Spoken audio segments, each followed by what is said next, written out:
Tonight on NAIT Newswatch. NAIT staff and students can now vote on campus with the opening of advanced polling stations. It's been very heavy, much bigger. Lines are longer than we expected. People are fired up to vote one way or another in this election. The city of Edmonton ends their Metro Line train contract with Thales. We would not have taken this action unless council is very confident that the city has acted in good faith, tried to make this successful, and felt we had no other choice. NAIT named David Hawksworth as 2019 Chef in Residence. They all have a willingness to learn, and there's no difference between the students in British Columbia or the ones in Alberta. So. Newswatch starts now. Good evening. With Election Day less than a week away, Albertans are readying their vote. Advanced polls at NAIT were busy this week with students voting early. Our Daniel Baradell joins us live from our news center with more on that story. Thanks, guys. This election marks the first time that Albertans can vote anywhere in the province, making the advanced polls at NAIT busier than ever. Well, you should be informed about the parties you enjoy and serve you. The lineup stretched down the hall and around the corner as students were patient and eager to have their voice heard. And with the new Vote Anywhere component, people are saying it's a great improvement. Well, I absolutely love it. The fact that, 276,000 people in the first 2 years, first 2 days of these advanced polls. I think it's a great service. It's for those of us who like to get out and vote and to beat some of the crowds. Just because they're desperate for change, they see a downturn in the economy and they want something else to happen. And even though there are still 4 days left until the election, NAIT student representatives believe that students are educated and have enough information to vote. NAIT also hosted a Get Out to Vote campaign earlier this week. But it is up to the individual to get themselves educated. That's their responsibility. Learn about the parties, learn about the party leaders, learn about the candidates in their own ridings. And I think NAIT students have done that. Jason Roth was also impressed with the amount of knowledge students had on politics and the election. It seems students are more excited to vote this time around. I've noticed a lot of people have been taking initiatives on getting stuff out, thinking about what are certain parties saying and what the other party is saying. As opposed to that, I've seen a lot of that this year. This also marks the first time that Elections Alberta has given NAIT the chance to host advanced polls for the provincial election. Daniel, how can students that miss the advanced polls at NAIT still vote? Well, Noah, the Edmonton City Centre Returning Office and City Centre Mall are open for advanced polls today and tomorrow. More information on your designated area can be found on elections.ab.ca. And how many people have already used advanced polls in Alberta? Well, Braden, with advanced polls being open to anyone anywhere in Alberta, 140,000 voters were seen on day 1. Day 2 saw 136,000 voters, and Day 3 saw 127,000 voters. All those numbers put together, that totals to a staggering 403,000 votes. Thanks, Daniel. That's Daniel Baradell reporting live from our news center tonight. We want to know what you think about advanced polling. In partnership with our sister campus publication, the NAIT Nugget, we will be polling our viewers and our readers on our question of the week. This week's poll question is, do you think advanced polling encourages students to vote? Just go to the NAIT Newswatch or the NAIT Nugget Facebook pages and check off the answer you agree with the most. You're watching NAIT Newswatch, the next generation of news. After a 10-year-long partnership, the City of Edmonton and Thales are splitting ways.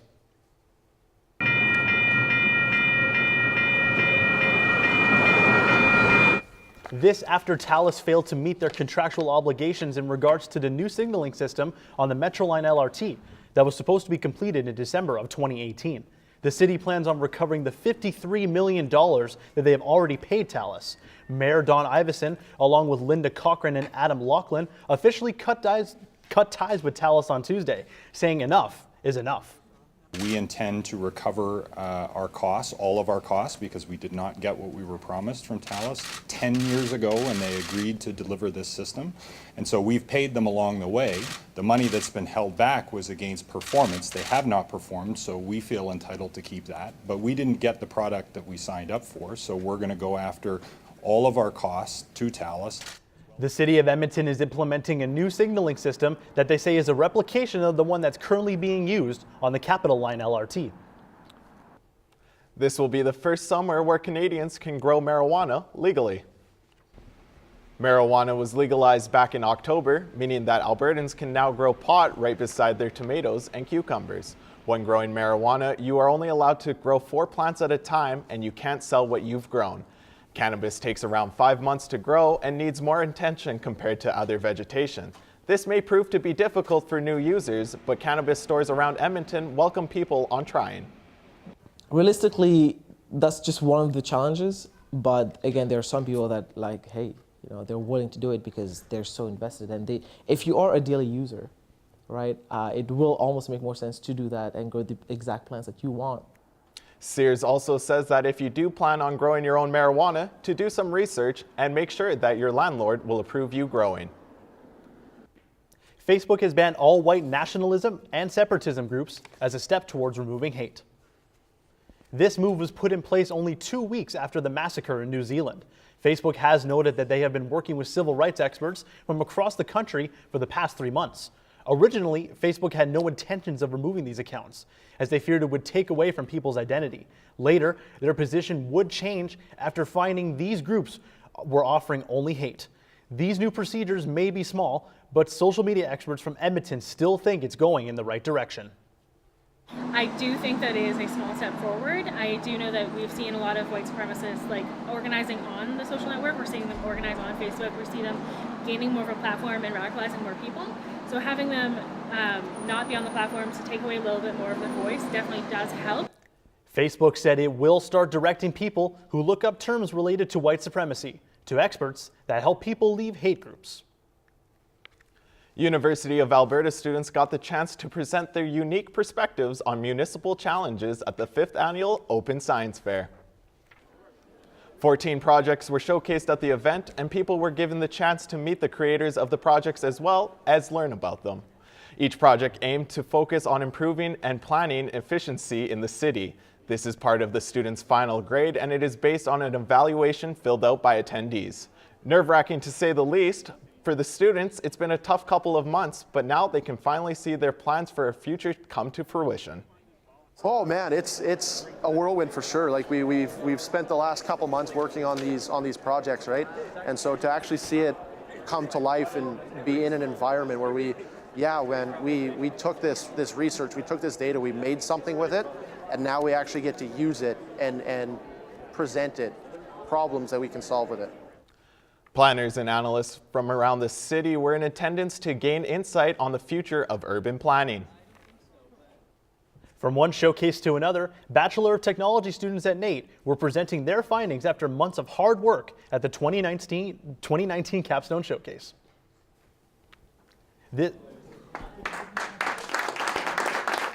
This annual event is designed to give industry experience to the program's qualified and industry-ready degree graduates. In teams of 3 or 4, the students are given a sponsor and 8 months to create a workable solution to a real-world challenge the sponsor is facing.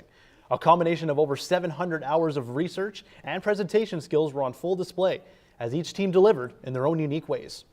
It's one thing to do research on a project, and it's another thing to learn how to tell your story in 20 minutes after you've spent a year on it. Most of these students don't have that background, so just the idea of working on a project and then having to culminate everything you've done and tell it cohesively in 20 minutes and then respond on the fly to Q&As by an audience after, it's difficult to do. There were a total of 19 capstone presentations over the 2-day period. NAIT Culinary is proud to name David Hawksworth as 2019's Chef in Residence.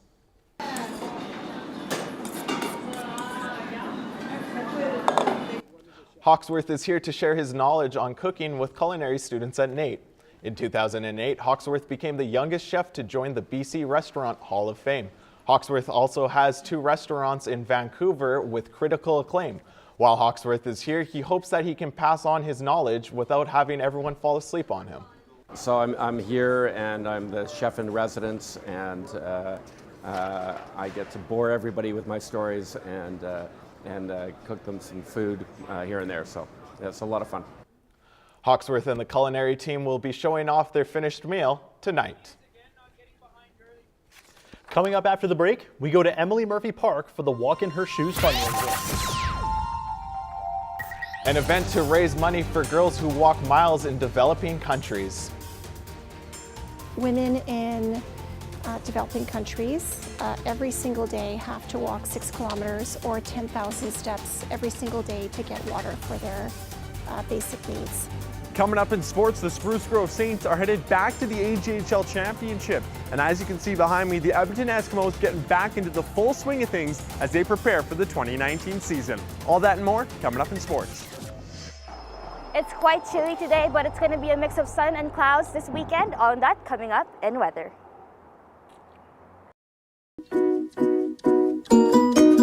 So, the UK has just instituted the toughest ban on ivory trade Europe has ever seen. Put this inside a button push. It's 1:59. My ears are bleeding. Underwear required over 40 stitches to her face. Good afternoon, it's 2 o'clock. I'm Jenna Winterburn with your NR92 News Update.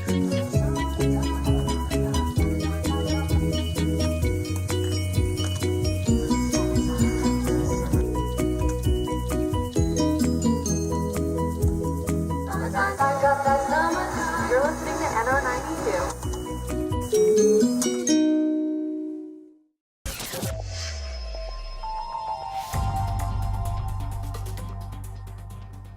Well, it has been really gloomy these past couple of days, Braden, but you know what? I'm liking this weather. I'm not going to lie to you. Well, Noah, I hate to disagree with you, but I enjoy the sun, and we haven't really gotten a lot over the winter, so hopefully Margie can deliver us with some better news. Thanks, Noah. Thanks, Braden. Well, it's going to be on Braden's side this weekend as it is warming up. Let's go ahead for Calgary. With a partly cloudy Saturday, it's going to be a morning low of -2 and an afternoon high of +11. There's going to be a 40% chance of showers, so if you are going out, better be prepared. For Jasper, it's going to be cloudy with a morning low of -7 and an afternoon high of +10. There's going to be a 40% chance of showers, but it's going to be great because there's fresh snow, and if you're going to Marmot Basin, it will be closing on May 5th. For Fort McMurray, it's going to be a high of +13 and a low of +1. There's going to be 0% of showers, so if you are going out, it's going to be a great day. Now in our own city, Edmonton, for this weekend, it's going to be a mix of sun and clouds with a morning low of +3 and an afternoon high of +14.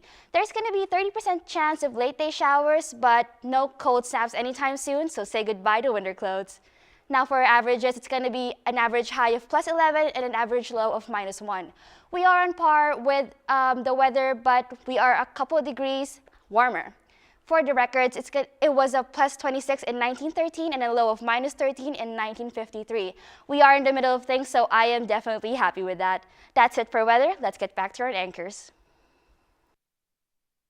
Newswatch Weather is brought to you by NR92, the station for the students. Thank you, Margie. Ever wonder what it's like to walk 10,000 steps or 6 kilometers in one day? That's the equivalent of walking from West Edmonton Mall to the Valley Zoo. We got to experience that at Walk in Her Shoes.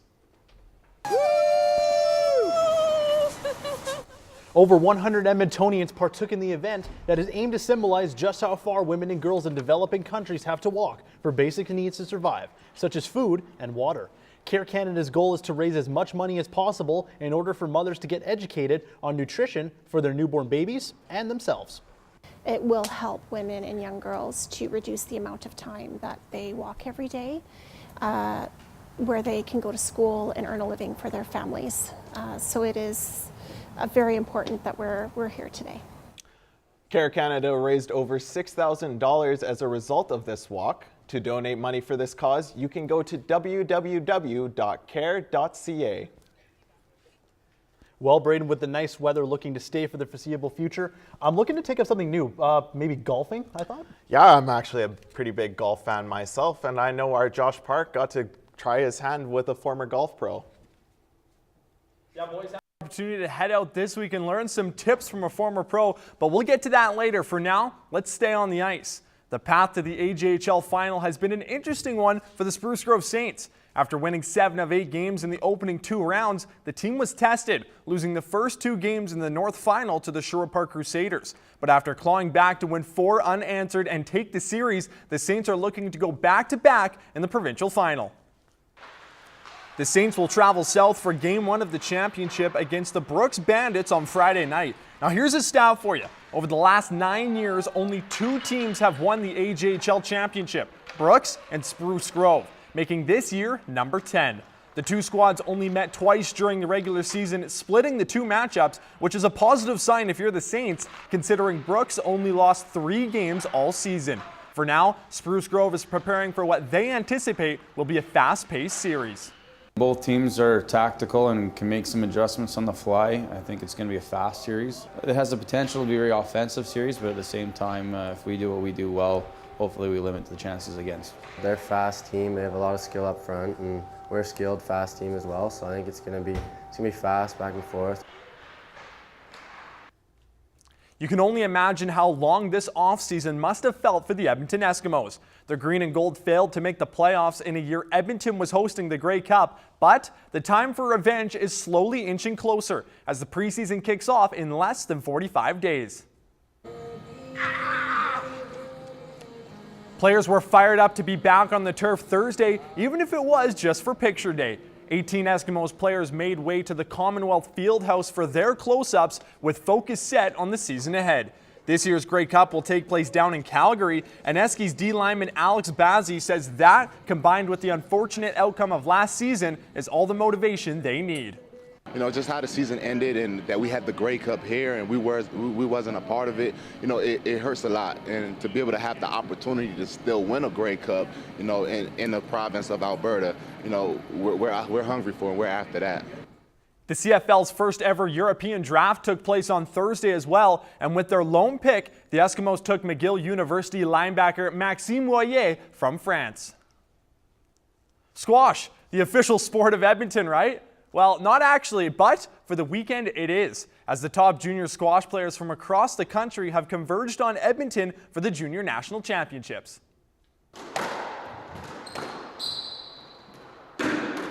Young squash stars from as far east as Nova Scotia and north as Yellowknife are hitting the hardwood for the 4-day Junior National Championships. The event served into action beginning Thursday morning, and once all said and done, over 100 games will have been played. For one young squash prodigy from Vancouver, the added lights and glamour of playing on a national scale aren't squashing her focus.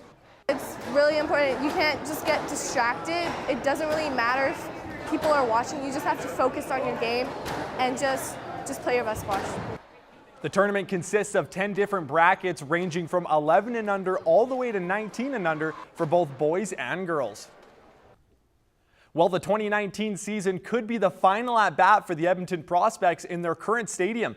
The team has played out of Remax Field since 2013, but ongoing contract disputes with the city of Edmonton might force the collegiate team out. The Prospect current lease on Remax Field is set to expire following the 2019 season. On Wednesday, City Council voted to carry on with the process of requesting proposals from other possible future tenants. The city is looking to find an occupant for Remax Field from 2020 to 2030 and possibly bring affiliated professional baseball to the city.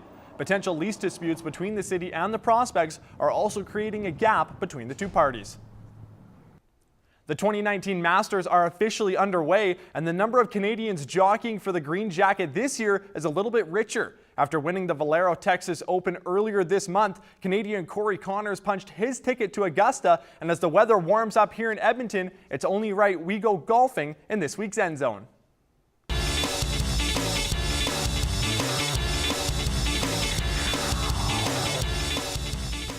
What's going on, everyone, and welcome inside today's End Zone Challenge. Josh Park alongside former golf pro Ross Kenny. Ross, thanks a lot for being here today. You bet. Ross, it's been a long off season. A lot of people have that itch to get out golfing once again, and you're going to teach me 3 things today when you're starting off the season fresh once again. What are they going to be? 3 things we're going to talk about to start the season: stretching, stance, and then we're also going to talk about incorporate a little bit of club head in there.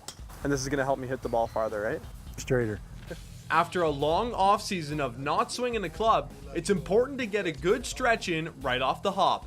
Ross walked me through a few easy mobility exercises to help us get loose before stepping up to the tee. Usually your kinks are going to happen either in your lower back.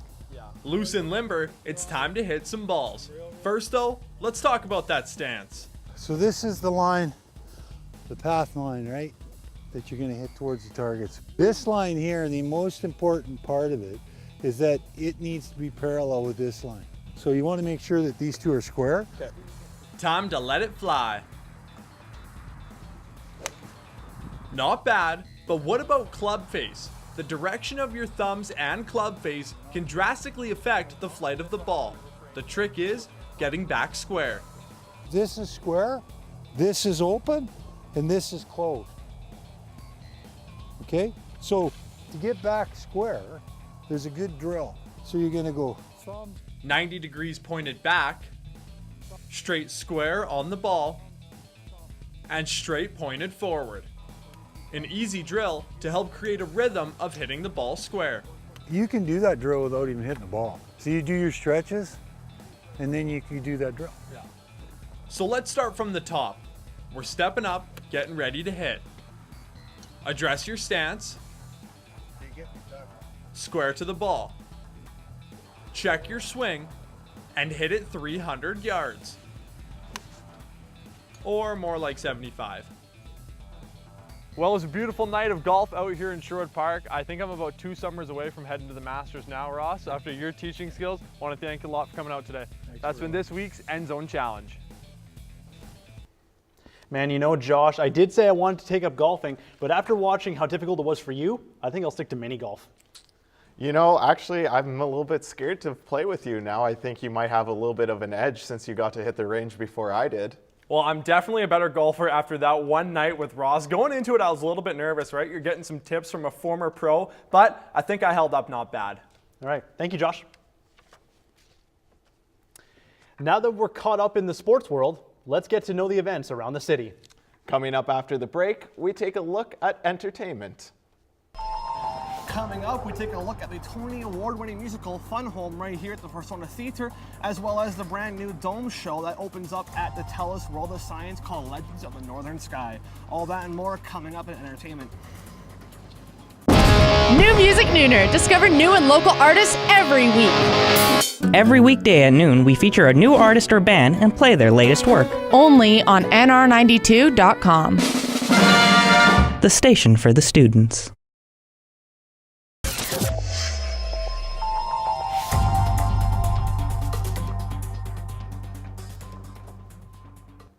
Well, Braden, we're nearing the end of the semester, and to be honest with you, I'm just feeling really sad, and I've been feeling really down lately. I need something to cheer me up, to keep me entertained, you know? Well, I did hear that the Thales World of Science is opening a new exhibit, and I do know that our Jordan Clark got to go check it out for himself, so hopefully he has some good news for us.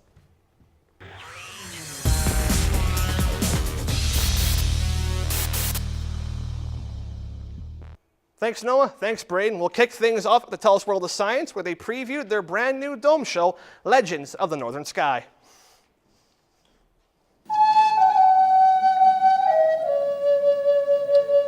Legends of the Northern Sky is made to honor the legends and wisdoms passed down to the generations of the indigenous peoples. The show follows Okek, the fisher, and his animal friends on their dangerous trek to retrieve summer, as well as how Mistamakwa, the giant bear, was tamed by 5 birds, and to show the knowledge the indigenous peoples have on the world. It'll open up a lot of people's eyes that weren't aware that indigenous people had such intricate knowledge of the stars. I mean, we're only taught in school that the Greeks had that knowledge, but actually, indigenous people knew that the world was round. Everything moved in a circular, clockwise pattern. Legends of the Northern Sky is the first Thales World of Science show they have produced in 30 years, and will be playing at the Zeller Dome for the next while. It's not every day a Tony Award-winning musical comes to our city. The musical Fun Home is here in Edmonton.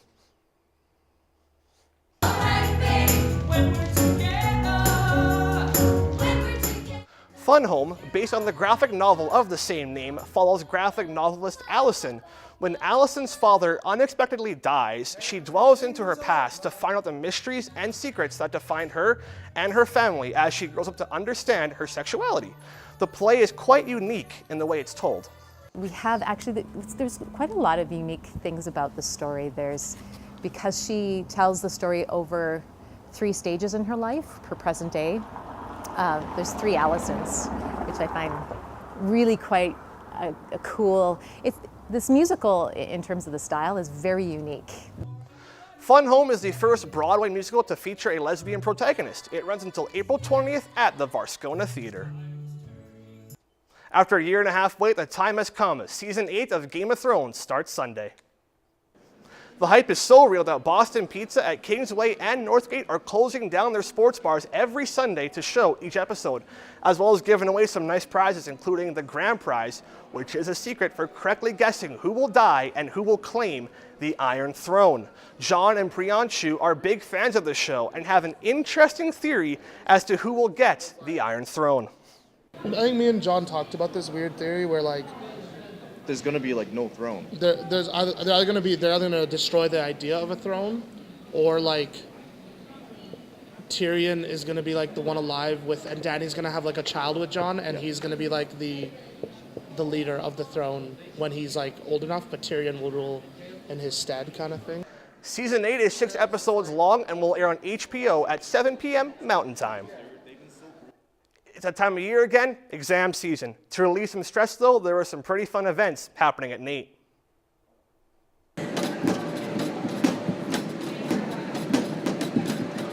An inflatable party of sorts was held at the Center for Applied Technology building at NAIT. The purpose of the events were to relieve stress for students as they make their final push through exams. Students had the opportunity to race through an obstacle course as well as box in a bouncy castle. Well, that's all I got, folks. Let's send it back to Noah and Brayden to send this bad boy home. Thank you, Jordan. That has been your look at this week's NAIT Newswatch. This is our last newscast of the semester. Be sure to stay tuned for NAIT Newswatch Extra. Thank you, and have a great summer.